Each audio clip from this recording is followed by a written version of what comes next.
Shabbat Shalom, and I greet you in the name of the Most High. My name is Brother Yadon. On this Sabbath, the discussion will be loss of identity. Hebrews, we are the most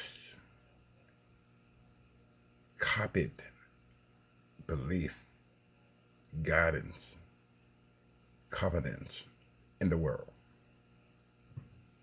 The covenant from the Torah is used throughout every religion on the planet. There are over 4,000 religions, but the most practiced religions are Christianity, the Muslim, Islam, there is Hinduism, there is what we call folk religion and Buddhism, and we call unaffiliated, that is, you would call the atheists unaffiliated. 4,000 different religions. And I don't belong to any of them because I am a Hebrew Israelite. We are not a religion. We're not a movement. We are to assure the world, to stabilize the world, to show the world how to find their way back to Him. I did not choose you because you were the most. I chose you because you were the fewest. We keep fighting, trying to emulate others. I don't want to be like the other peoples in the land. That's how we got those kings back in the days of judges. I don't want to be like them.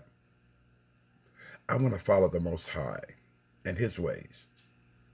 We've become accustomed to the format of how civilizations tell you how you will structure your life. But He told me many times, learn not the ways of the heathen nation or the ways of the heathen nations. We have lost our way because we're copulating others. We, in order for us to find our way, we must gather our people together. He said He would gather us up, but it would take us, His people, to find their way so He can gather us up by following His laws. His laws are forevermore. Nothing changed. His children never changed. That's what is really kind of scary when you think how Christianity replaced the Hebrews. And it was kind of ironic that it happened in the time of 312, at the time of Constantine, when he ruled the world. They say at the time the entire empire was turned to Christianity. But the Hebrews no longer existed.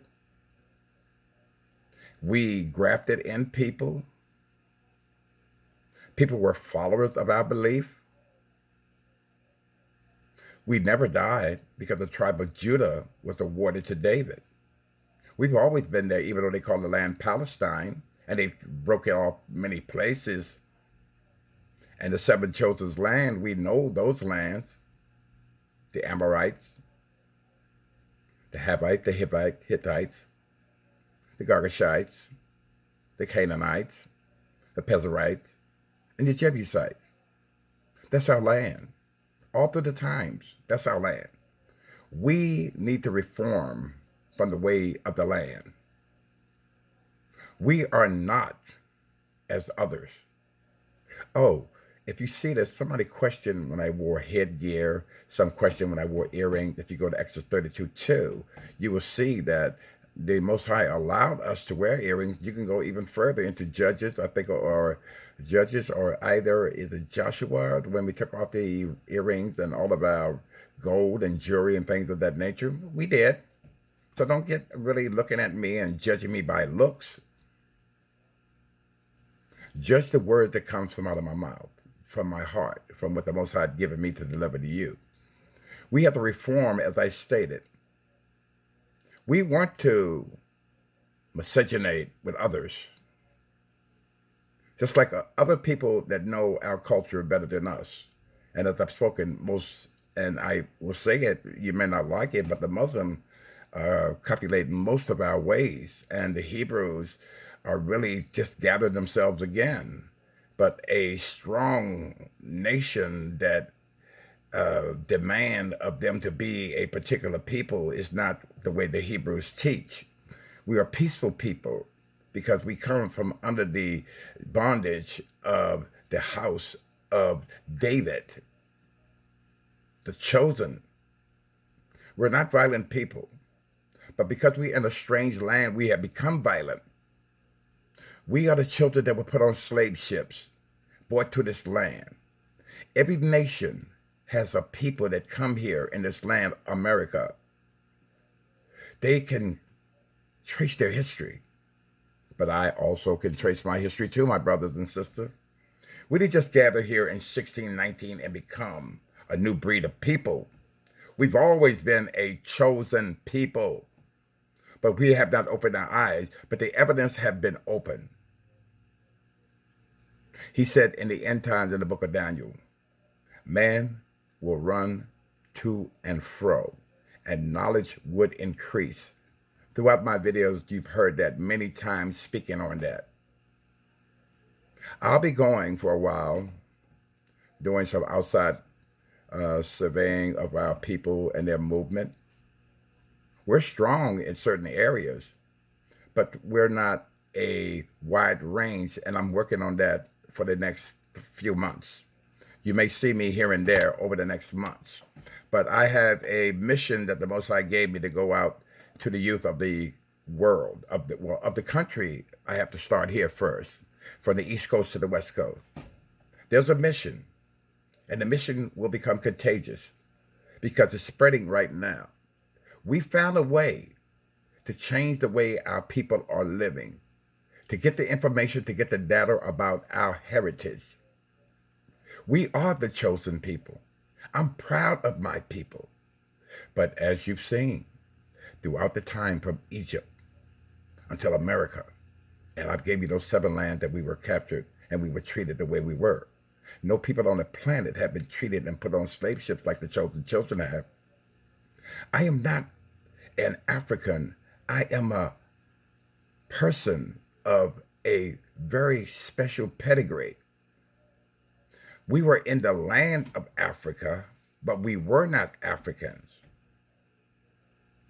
We were not Africans. We only lived in the land of Africa. Shem, Ham, and Japhet, and we are the descendant of Shem.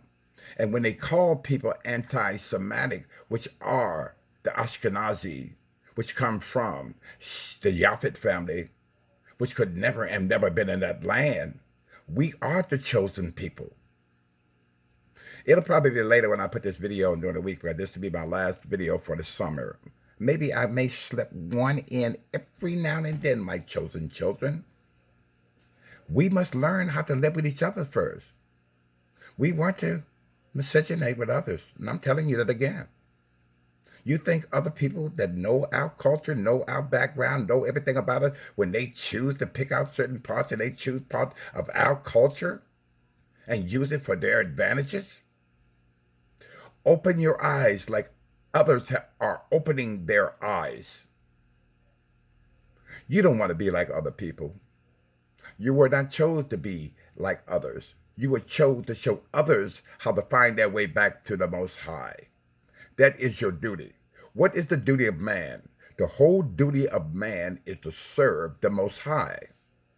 And I choose to serve him. In my house, we shall serve Elohim. When I say Shabbat Shalom, Shalom returns, and what is it, Sheila, Selah, don't get confused. They were in the book. They're Hebrew saying. These aren't things that were taught from the English character. The English had to translate certain things because they had the words for it in English.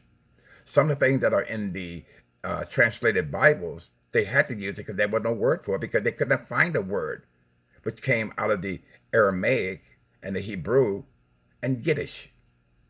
Before Greek, before the other language, they are nonsense, dead languages.